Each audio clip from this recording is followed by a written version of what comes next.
Eh bien, bonjour à tous. Donc, je me présente, je m'appelle Carla Rowe. Je suis responsable marketing et porte-parole de Jobs That Make Sense. Donc, je vais commencer par me présenter et vous présenter Jobs That Make Sense. Pour ceux qui ne connaissent pas, c'est une plateforme d'emploi et de formation à impact positif. Donc, formation à impact positif et emploi, c'est donc on a plus de 10 000 structures de structures à impact positif. On va en parler un peu après, donc je vais garder un peu le suspense. On a plus de 350 formations à impact positif, des formations longues, des formations courtes.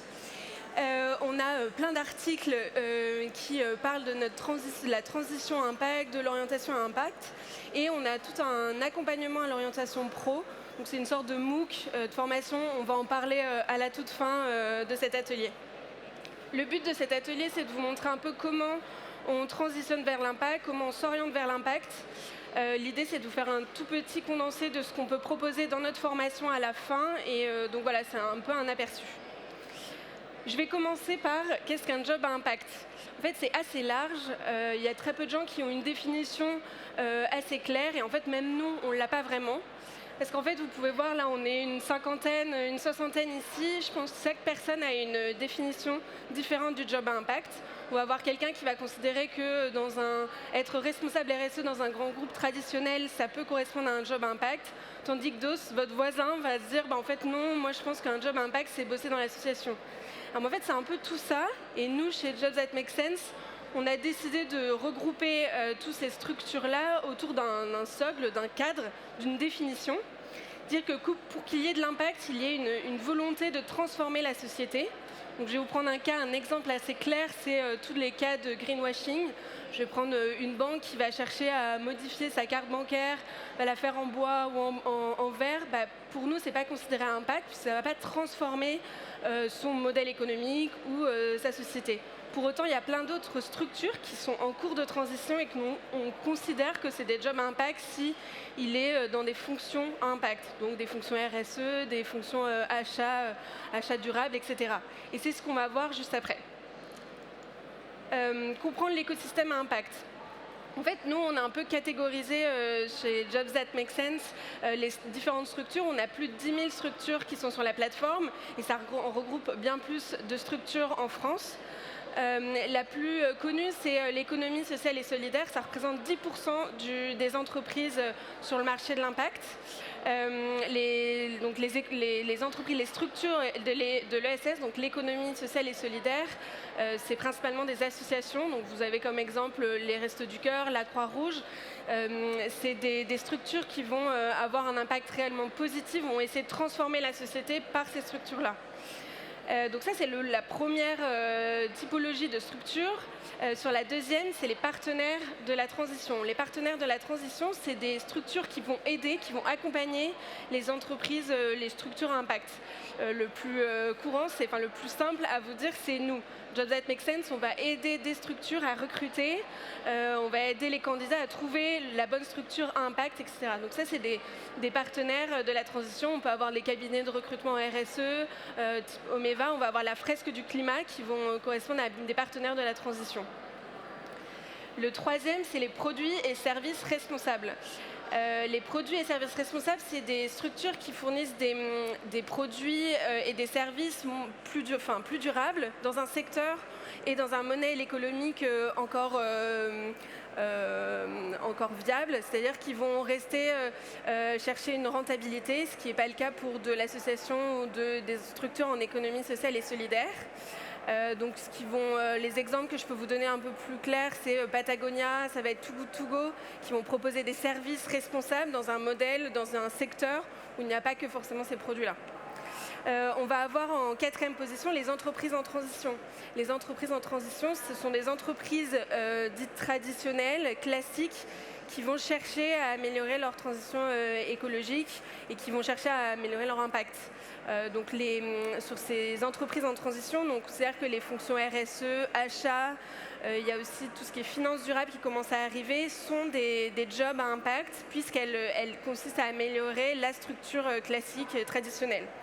Et la dernière, au final, c'est de l'impact, puisque c'est le service public, puisqu'elle va chercher le bien commun, et donc elle va permettre en France d'avoir un impact direct sur la société. Donc, ça peut aller des collectivités aux structures qui vont gérer les déchets, l'eau, etc., les ministères.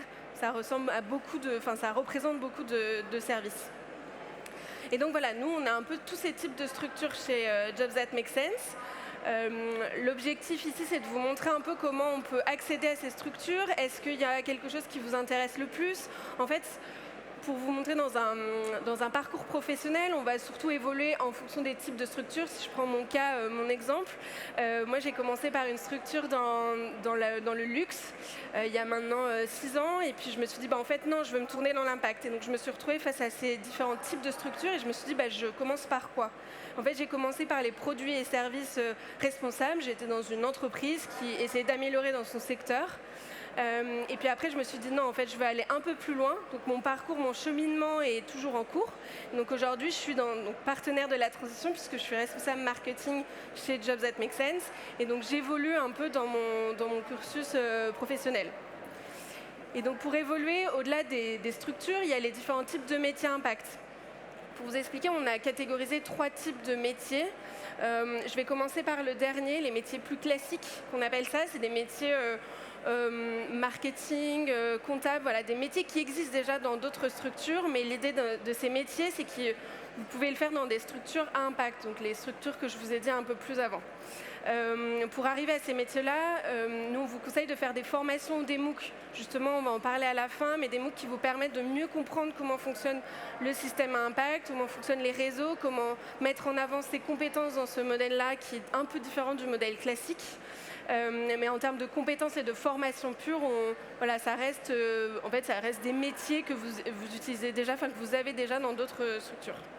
La deuxième catégorisation, c'est les métiers verdissants. Ça représente une énorme perspective d'avenir.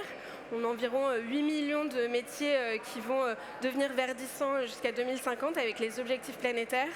Les métiers verdissants, je prends mon cas, c'est du marketing, mais ça va être du marketing responsable. C'est comment on va utiliser ces compétences et des actions un peu plus vertes. Comment on ne va pas utiliser des actions un peu capitalistes, comment on ne va pas utiliser des Meta, des Google, etc. Ça va être aussi, je prends l'exemple de l'achat, comment aujourd'hui on va améliorer le secteur de l'achat, les fonctions achats vers des achats un peu plus durables. Et donc ça, il existe aujourd'hui des formations courtes. Nous, on conseille fortement de commencer dès maintenant à faire ces formations-là, puisque ça va évoluer petit à petit, à partir de 2030 jusqu'à 2050, pour répondre aux besoins des structures. Et voilà, c'est des formations un peu plus courtes, en fonction de votre type de métier. Et le troisième, c'est les métiers impact. Donc les métiers impact, c'est des métiers vraiment verts, qui existent vraiment dans des structures à impact. On va avoir les responsables RSE, les chargés de biodiversité. On va aussi avoir des métiers qu'on appelle des métiers qui vont bifurquer, des bifurqueurs, donc des gens qui vont devenir maraîchers, qui vont faire une formation en prof alors qu'avant ils étaient peut-être en finance dans une autre structure. Donc voilà, c'est des métiers à impact qui sont dans des structures à impact. Pour ça, c'est plutôt des formations longues que nous, on propose sur Jobs That Make Sense, des formations de plusieurs types, en alternance ou autres, qui existent. Je vais continuer. On déconstruit un peu les croyances, les mythes qui existent sur l'impact. On dit beaucoup, il y a le problème du salaire, il y a le problème des débouchés. Nous, on va en parler là. L'objectif, c'est vous donner un peu les codes, vous donner des moyennes. Ça ne veut pas forcément dire que c'est réel. Peut-être que vous travaillez déjà dans le monde de l'impact. Je vais vous donner des montants de salaire. Peut-être que ce n'est pas le vôtre. Mais pour autant, c'est une étude que nous, on a construite il y a maintenant 2 ans et qu'on est en train de construire cette année. Donc voilà, c'est un peu démystifier, déconstruire un peu les croyances qu'on a et essayer de vous faire changer d'avis, vous orienter dans le monde de l'impact. Le premier, le plus connu, c'est l'impact, ça ne paye pas. En fait, on dit beaucoup que le monde de l'impact, on va vraiment baisser son salaire. On va avoir beaucoup d'écart de salaire par rapport à celui que vous avez aujourd'hui. Aujourd'hui, on a estimé avec une étude qu'on a fait de 17%. Donc on a une moyenne de baisse de 17%. Mais en fait, c'est à vérifier, puisqu'en fait, il y a 3 informations bien clés à avoir. La première, c'est qu'on a une augmentation de ces salaires entre 2022 et 2024 depuis 8%. Et là, on est en train de refaire cette étude cette année en 2026 et on a aussi cette augmentation qui ne fait qu'accroître. Donc c'est déjà un bon point. L'autre point, c'est que l'écart, c'est une moyenne. C'est une moyenne sur différents types de métiers, en fonction de différents types de structures, de tailles juridiques, etc. Donc en fait, il faut aller chercher un peu plus loin dans votre typologie de métier. Je prends un exemple, les responsables achats durables. Au final, ça ressemble beaucoup à ce que vous pouvez avoir dans des métiers classiques, dans des structures assez classiques. Pareil, dans le marketing, on va avoir un écart beaucoup moins important que dans d'autres métiers. Donc voilà, c'est bien faire attention à ces différents facteurs. Donc le fait que ça soit en hausse, le fait que la taille de structure, forcément si on a une toute petite asso par rapport à une structure en transition, c'est pas forcément le même écart. Et voilà, les différents métiers. Et la dernière chose que nous, on conseille, c'est de bien réfléchir avant de passer dans le monde de l'impact, c'est de savoir en fait, c'est quoi votre salaire de base sur lequel vous ne voulez pas descendre. Vous dites, en fait, c'est une question, moi, comment je veux être heureux. Le but, c'est pas d'être frustré au moment de commencer votre nouveau job. Faut le savoir, faut prévoir. Et c'est pour ça que nous, on a plein de bilans de compétences, de formation pour arriver à ce salaire de base. Je prends moi mon exemple, j'ai baissé de à peu près 10% mon salaire, mais en fait j'étais totalement OK avec ça puisque c'était le salaire minimum que je m'étais fixé et j'avais progressé sur ce sujet avant d'arriver dans mon nouveau taf.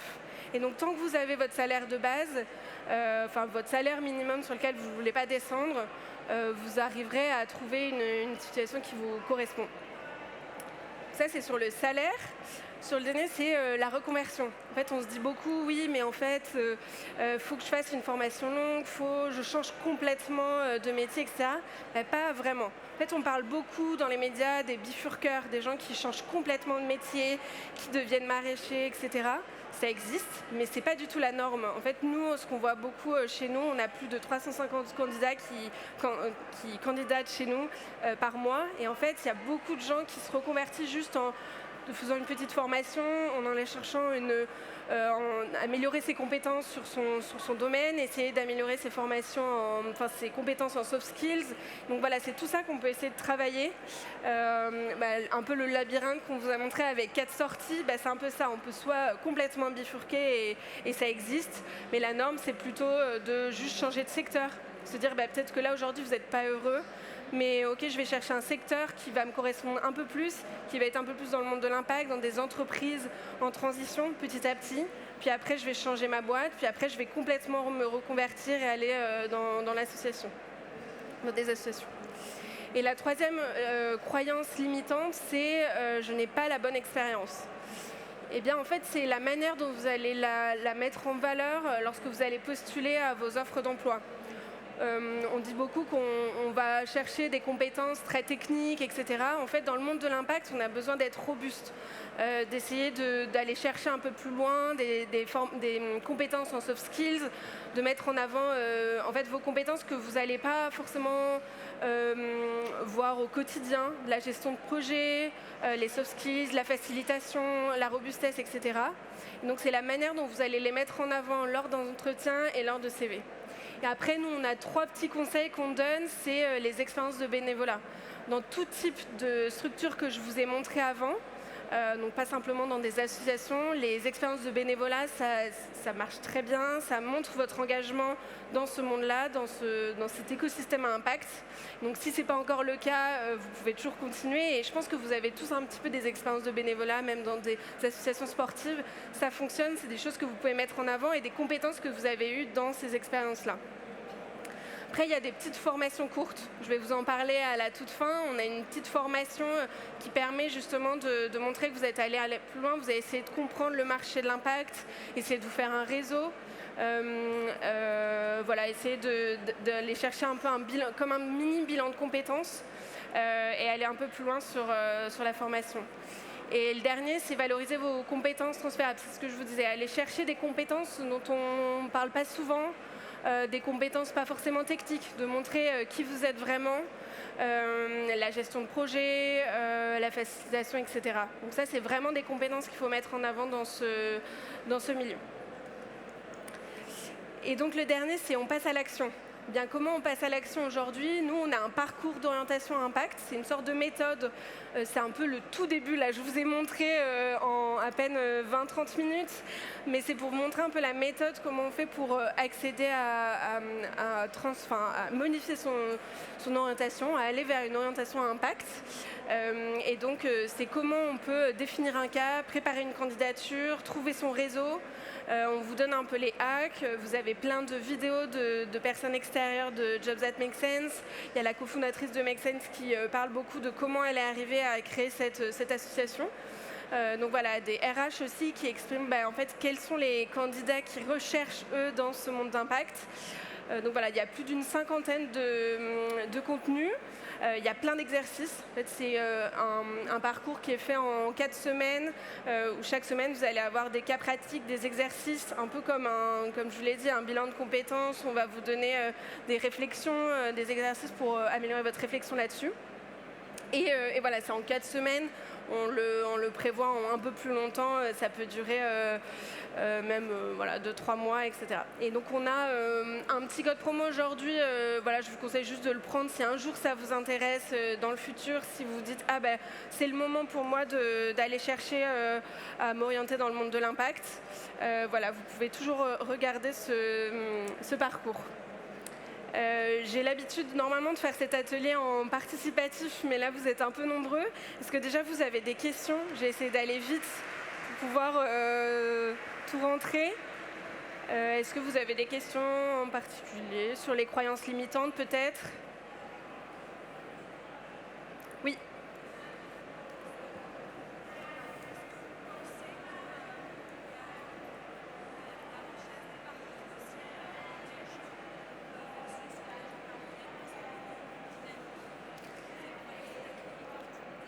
Oui, en fait, dans le monde de l'impact, on a quand même une ouverture assez d'esprit. J'essaie de bien répondre à votre question que j'ai entendue un peu à moitié, mais c'est moi. Oui, en fait, le monde de l'impact est assez ouvert. Je pense que vous l'avez, si vous étiez là à la conférence juste avant, montré que c'est assez ouvert. Nous, on a plein de postes qui existent partout en France et il y a surtout cette flexibilité. Il faut savoir se dire, voilà, je suis dans un autre environnement, je suis dans une autre région. Est-ce que j'accède à des postes à d'autres endroits? Est-ce que j'accepte d'être en remote? Voilà, je ne sais pas si ça répond un peu à votre question. Il y a aussi le côté un peu freelance. Nous, on a beaucoup de freelance chez nous qui s'y retrouvent un peu beaucoup dans ce monde de l'impact. Il y a beaucoup d'offres de freelance qui existent, notamment dans des entreprises en transition qui recherchent à faire évoluer leur fonction RSE, achat, puisque ce n'est pas encore la norme, et donc essaye d'aller chercher des freelances pour après pérenniser les fonctions. Donc ça marche beaucoup dans ce monde-là, dans ce monde d'impact. Pour les offres d'emploi de freelance, eh bien nous, on a des offres de freelance directement sur la plateforme. On a plus de 10 000 freelances et on a tous les jours des offres de freelance sur notre plateforme. Je crois que c'est on est les seuls un peu sur le marché, on est la seule plateforme d'emploi impact, et donc il y a aussi ces offres de freelance qui existent.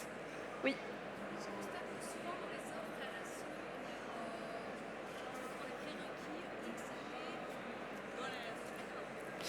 Oui.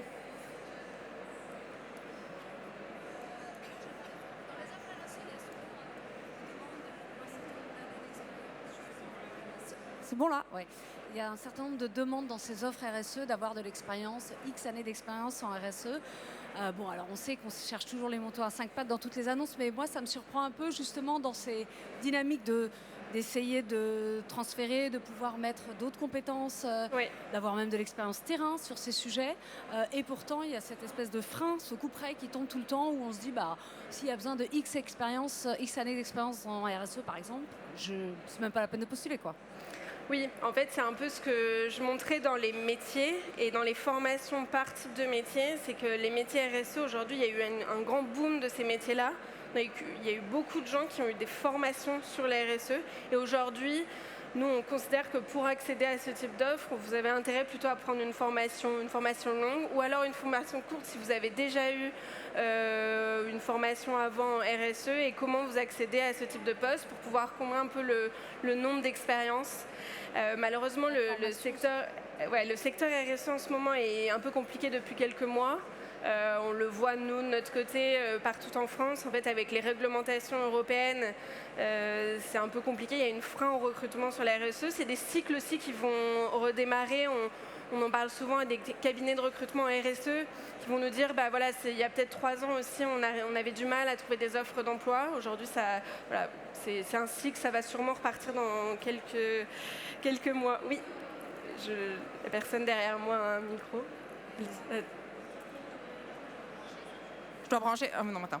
Mais justement, je rebondis sur ce que vous dites. Est-ce que vous voyez encore des entreprises dans le Benelux qui ouvrent des jobs par rapport à ça? Parce que grosse récession, on licencie plutôt qu'on recrute en RSE. Les réglementations européennes, CSRD, CS3D, elles sont gelées. Vous voyez vraiment des offres d'emploi ouvertes? Oui, en fait, pour du personnel qualifié? Oui, on a, en RSE en tout cas, on a des offres parce que forcément, nous, tout ce qui est les types de structures en ESS, donc en économie sociale et solidaire, les entreprises en transition, elles ont forcément besoin de recruter, elles vont chercher à recruter malgré les réglementations. Ils ont des budgets? Ils ont des budgets. Ils ont des budgets pour recruter. Ils vont sûrement moins recruter qu'ils avaient prévu, mais en tout cas, ils recrutent. Nous, vous pouvez aller voir sur la plateforme, on a de nombreuses offres d'emploi en RSE. Pour des seniors? Pour des seniors, oui. Nous, on a principalement des offres qui sont justement plutôt cadres et avec beaucoup d'expérience. Je vous conseille d'aller le voir. Pour le coup, là, je ne peux pas parler à la place des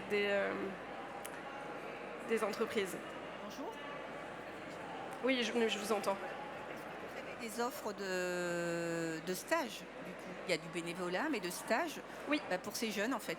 Alors, oui. Il y a les deux, mais en l'occurrence... Oui, on a beaucoup d'offres de stage. On fait notamment des temps forts à des moments charnières où il y a des offres de stage, donc surtout sur les mois de janvier. Donc on va faire 3 mois à l'avance. On va avoir beaucoup de temps forts pour les stages. Pareil pour les sessions de recrutement de stage à partir de septembre. Donc oui, on a des offres de stage. On a beaucoup d'offres d'alternance aussi, malgré les nouvelles réglementations. On a encore des structures qui recrutent.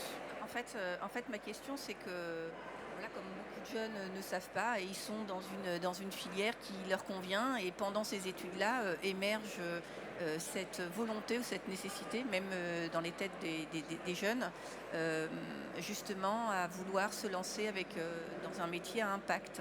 Et je trouve que c'est une bonne opportunité, en tout cas pour leur premier stage qui est d'1 mois ou de 2 mois. En tout cas, c'est ce qu'elle me disait, de pouvoir faire ça. Mais vous êtes en train de dire que c'est de janvier pour mars, mais il n'y a rien de juin, juillet, août. Et c'est dans votre site? Si, en gros, il y en a un peu tout le temps. C'est juste que les structures recrutent beaucoup les stagiaires à partir pour le mois de janvier et pour le mois de septembre. Et après, recrutent tout le long de l'année. Enfin, il y a toujours des offres. C'est juste qu'ils vont principalement les mettre un peu 2 mois, 3 mois à l'avance. Et nous, pour rebondir sur ce que vous disiez, on travaille beaucoup avec des écoles à impact. C'est notamment dans les formations qu'on propose, il y a des écoles. Et donc, on va chercher des étudiants, même des personnes qui sortent vraiment d'un bac et qui vont chercher une école, qui ne savent pas trop où aller, qui sont un peu perdus. Et nous, on leur dit, en fait, vous avez des écoles qui sont dédiées, qui sont moins connues, qui ne passent pas par Parcoursup, etc. Et donc, voilà, on a des écoles qui existent. Et après, un peu plus large, nous, on est Jobs That Make Sense, mais on appartient à une association qui s'appelle Make Sense. Et Make Sense fait beaucoup de projets justement pour les jeunes pour pouvoir aller vers la transition écologique. En fait, je parle aussi d'étudiants, mais qui ont cette chance d'étudier et qui sont, même après des classes prépa ou autres, et qui sont dans un cycle justement d'études supérieures et que pendant ces études-là, émergent des choses dans leur petite tête et qui veuillent aller vers ces métiers. Oui. C'est sur votre site, c'est ça? Oui, c'est ça, exactement. C'est sur notre site. Et en fait, c'est ce que je disais chez Mexen, justement. On va dans ces écoles de commerce ou d'ingénieurs et on leur dit allez voir sur notre site. Au final, peut-être que vous allez trouver votre compte, trouver un stage en alternance dans le monde de l'impact directement plutôt que d'attendre peut-être 10 ans et de se dire en fait, non, je veux aller dans le monde de l'impact. Est-ce qu'il y a d'autres questions?